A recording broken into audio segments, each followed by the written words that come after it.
Hi everyone. So for our second Japanese lesson, instead of working on our reading and writing skills through hiragana and katakana, we will be working on our listening and speaking skills so we can learn how to say a few basic phrases.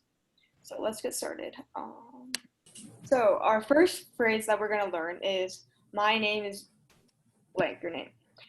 So in Japanese, how you'd say that is watashi no namae wa your name, this.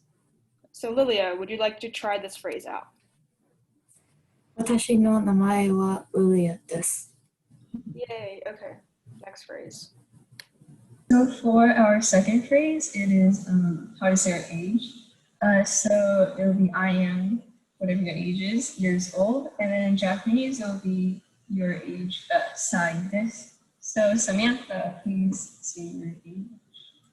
Yes, ma'am. 15歳です。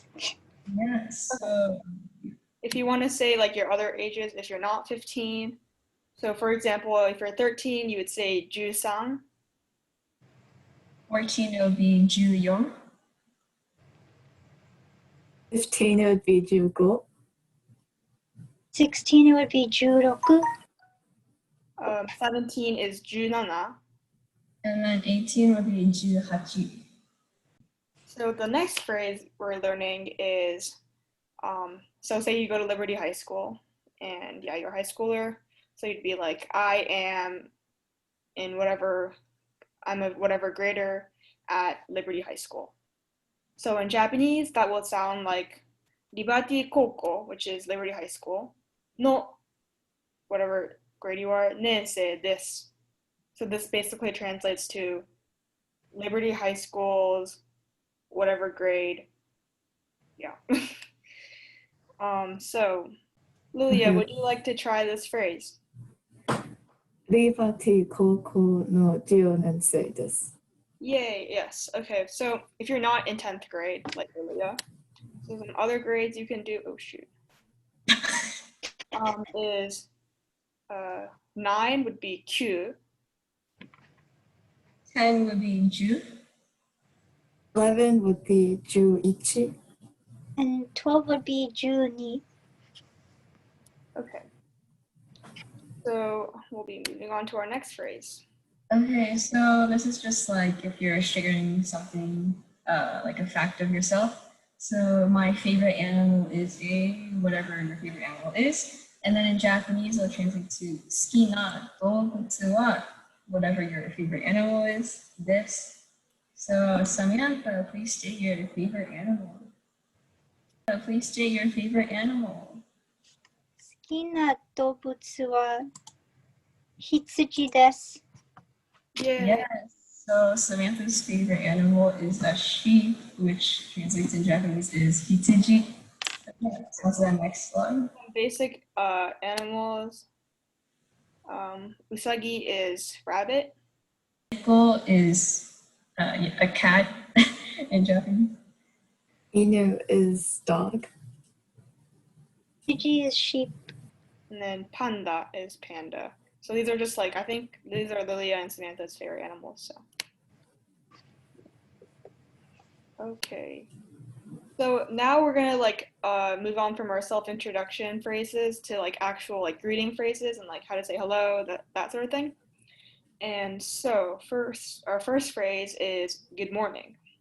And in Japanese, that is ohayo gozaimasu. So ohayo is like technically the good morning, and then gozaimasu is like to make it more formal. So Lilia, repeat after me. Ohayo gozaimasu. おはようございます。 Okay. Next phrase. Okay, and then this one is konnichiwa or hello in English. So Samantha, konnichiwa. こんにちは。 Yes. Okay, so our next phrase is good evening, and in Japanese that would be konbanwa. Lilia, repeat after me. Konbanwa. こんばんは。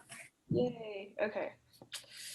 This you would usually say from maybe like 4 or 5-ish. Yeah, when it's starting to get dark. Yeah. Yeah, like dawn, not dusk. And then for our next one is good night, which is oyasumi nasai. So oyasumi is good night, but then nasai would kind of be more proper. So Samantha, oyasumi nasai. おやすみなさい。 Okay, we shall all go to sleep. So we already covered hello. So goodbye in Japanese is sayonara. Lilia, sayonara. さようなら。 Okay. Next phrase. This one is thank you or arigatou gozaimasu. And arigato is thank you, and then gozaimasu would be more proper. So Samantha, arigatou gozaimasu. ありがとうございます。 And so like we've been saying that a lot, like how there's a part of the phrase that's like the actual meaning, and then there's like a second part which is like the formal to make it more proper. So like in terms of usage, you'd probably, if you were going to talk to your teacher or like someone older than you try to use the formal part. And if you're talking to your friends, you can just be like, for example, you can just be like arigato. But to your teacher or even your parents or like someone you respect, you would say arigato gozaimasu. Okay, our next phrase is sorry. In Japanese, that is gomen nasai. Leah? ごめんなさい。 Okay, next phrase. So excuse me in Japanese would be sumimasen. So Samantha. すみません。 Oh yeah, and like in Japanese, you use this phrase kind of to apologize as well. Like Thank you guys for joining us and watching the video. We'll be releasing 2 videos each 2 weeks of hiragana, katakana, and phrases. So be sure to watch next time. Thank you. ありがとうございました。 Yes. バイバイ。